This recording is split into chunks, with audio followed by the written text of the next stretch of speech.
All right, so now when we factor trinomials, we're actually undoing the multiplication that we talked about a couple days ago. Factoring has been done a lot of different ways in the past, and it's a topic that some people find really tricky. We're giving you one way that will work for pretty much every different type of factoring problem you'll see. All right, so right now, yes, you might see a couple shortcuts, but we're showing you the process so that when it comes time for the longer problems, you're already prepared for it. So the first thing we do is we see a trinomial, in this case x squared plus 5x plus 6. We're going to identify our a, b, and c terms.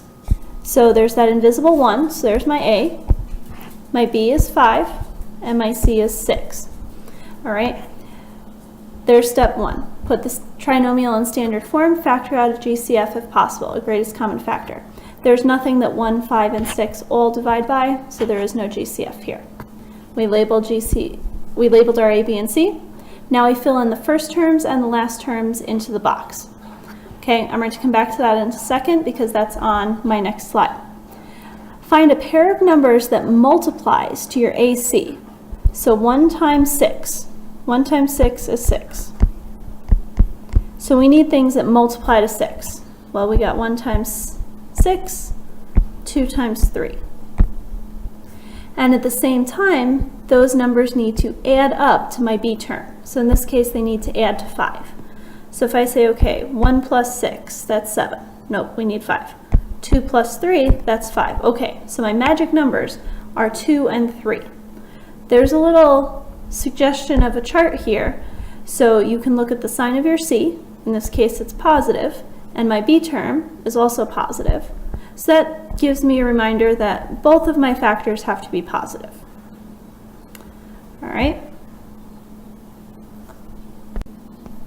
All right, so I found my magic numbers to be 2 and 3.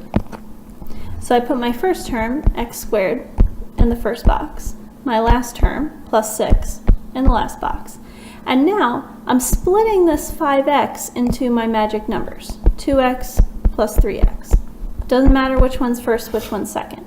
I use these two terms to fill in the remaining two terms into my empty boxes. So plus 2x and plus 3x. Again, yes, I know they're positive, but I am specifically putting that they are addition or plus. Now, you're going to look at each row and column and find the greatest common factor. So if I look at my first row of terms, I'm asking, what do they share? Well, I see that they both have an x term. So I pull out an x. And then is there anything number-wise that they both divide by? Just a 1, so that's fine. We don't need to put 1. Now I do the same thing with the second row. 3x and 6. Well, there's no x's in common, but there is something that both 3 and 6 divide by. I know they both divide by 3. And I have to put a sign there. The first term I see is positive, so that is x plus 3. Okay, now I do the same thing for the columns. So first column, x squared plus 3x, they share an x. Second column, 2x and 6, they both divide by 2, and it's addition. Okay, so now remember we said we were undoing our multiplication. So when we multiplied, we started with terms on the outside, and we multiplied our way in. Well, now we're reversing it. We started inside, and now we have terms on the outside. So in factored form, my answer is x plus 2 times x plus 3. Okay, x plus 3, x plus 2. If you're just asked to factor, you are done there. Now, if from the beginning it also said this is equal to 0, and it told us to solve them, well, remember we talked about the fact that if this whole quantity, x plus 2 times x plus 3 is equal to 0, then that means that each piece has to be equal to 0. So if you were asked to solve this, you just take each piece, x plus 2 equals 0, x plus 3 equals 0, and then solve those equations. Subtract 2 from both sides, x is negative 2.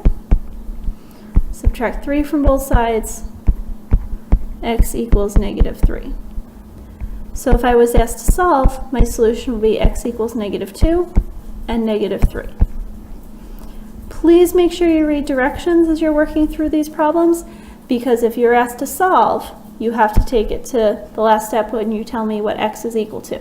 If it's asked to factor, you need your binomials as your answer.